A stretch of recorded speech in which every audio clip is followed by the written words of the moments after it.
vrai que avant-hier, soit le 10 octobre 2024, le Conseil des droits de l'homme, qui est composé de 47 États, se sont réunis et ont décidé donc de proroger donc le mandat.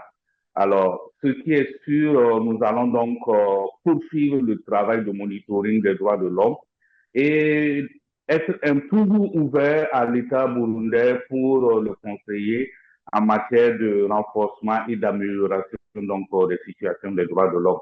La particularité pour la période qui commence est donc que c'est une période préélectorale qui est en train de s'achever et on est en train de s'achever donc de s'acheminer vers une période électorale. Donc notre attention sera donc focalisée donc sur les élections à venir. Merci bien. En réalité, la coopération facilite le mandat, mais sans coopération, le mandat peut quand même s'exercer de manière optimale. Et c'est ce que nous nous appelons donc à faire. Nous allons donc continuer le travail de monitoring, qui est un travail quotidien de la situation des droits de l'homme. Nous n'allons pas manquer de faire des observations chaque fois que cela est nécessaire. Et nous allons donc voir dans quelle mesure donc assurer un mandat assez effectif pour ce qui commence à partir du 10 octobre 2024.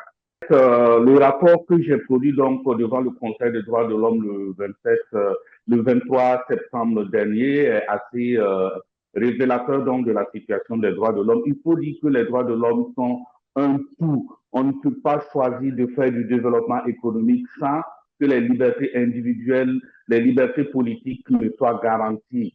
Du coup, il y a un impact.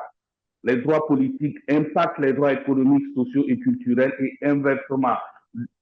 La crise qui n'a pas été, la crise de 2015, qui n'a pas été résolvée, a donc des conséquences logiques sur la vie sociale, sur la vie économique du Burundi.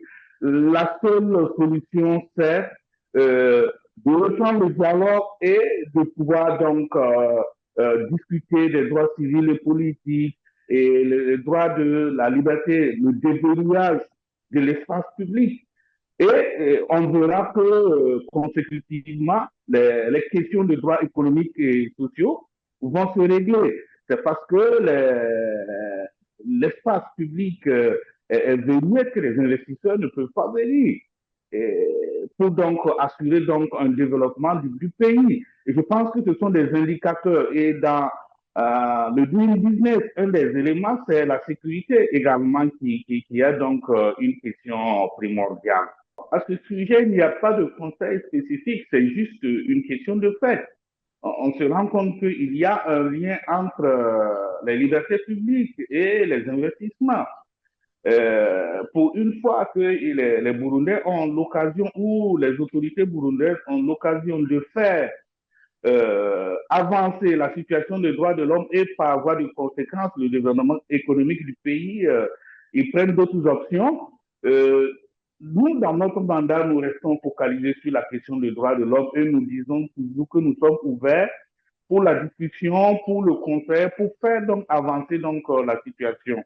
Mais maintenant, c'est une main tendue aux autorités burundaises. Il leur appartient maintenant de faire les choix qu'ils estiment les meilleurs pour leur peuple. S'ils estiment que cette position, cette posture est de nature à entraîner le développement économique ou le bien-être des Burundais, je pense que chacun appréciera donc à sa juste valeur cette position.